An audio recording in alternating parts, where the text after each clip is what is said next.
টানা ১৯ বছর ধরে অবিবাহিত থেকে বেদনার জীবন নিয়ে মানবেতর দিন পার করছে প্রত্যন্ত গ্রামের বাসিন্দা আতাউর। দফা এক দাবি এক, অবিবাহিত জীবন পদত্যাগ।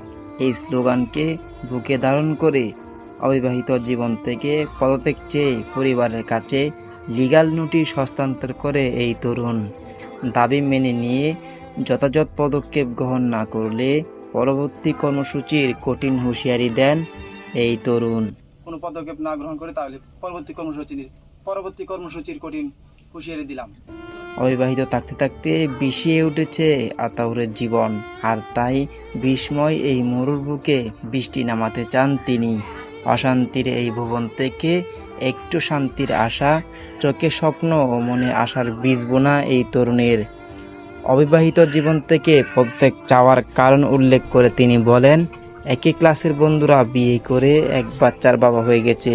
এই দিক থেকে জীবনযুদ্ধে পিছিয়ে পড়ার অভিযোগ আতাউরের। আমার সাথে যারা লেখাপড়া করেছে, মানে আমার বন্ধু বান্ধব, তাদের মধ্যে অনেকেই বিয়ে শাদী করে তারা বাচ্চা কাচ্চা হয়ে গেছে। তো জীবন যুদ্ধে আমরা কিন্তু এক্ষেত্রে পিছিয়ে পড়েছি। সঠিক বয়সে যদি আপনি বিয়ে না করেন তাহলে বুইড়া বয়সে লোক দেখানো বিয়ে করার দরকার নেই বলে মন্তব্য করেন তিনি। সঠিক বয়সে যদি আপনি বিয়ে না করেন তাহলে এই বুড়া বয়সে লোক দেখানো বিয়ে, এটা আমি সমর্থন করি না। দরকার নেই এই ধরনের বিয়ে।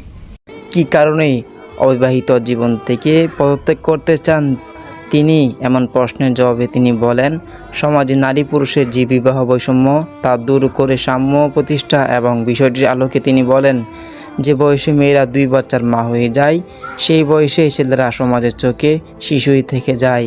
এই বৈষম্য দূর করার উদারত আহ্বান জানান দায়িত্বশীলদের প্রতি। এই যে আজকে আপনি আমাকে দেখেন, আমার বয়সে একটা মেয়েকে দেখেন, যে বেচারি সে বিয়ে করে চার লাইফ সেটেল হয়ে গেছে, অলরেডি 2-3 বাচ্চার সে মা হয়ে গেছে। কিন্তু একই বয়সের হওয়ার কারণে আমাদের মধ্যে যে একটা বিবাহ বৈষম্য সমাজে, এই বিবাহ বৈষম্য যে গড়ে উঠেছে, এটাকে বৈষম্য নয় কি? তাই আমার একটি অনুরোধ থাকবে, এই ধরনের সামাজিক বৈষম্য দূর করার। এটা কিন্তু একটা কারণ আমার আজকে এই অবিবাহিত জীবন থেকে পদত্যাগের আজকের এই একটা কর্মসূচি। আজকের এই সমাজে যে ধরনের একটি বিবাহ বৈষম্য গড়ে উঠেছে, এটা কিন্তু মেনে নেওয়া যায় না। ছেলেরা সবসময় কিন্তু বঞ্চিত হচ্ছে। এক্ষেত্রে কি ছেলেরা পিছিয়ে পড়ছে না?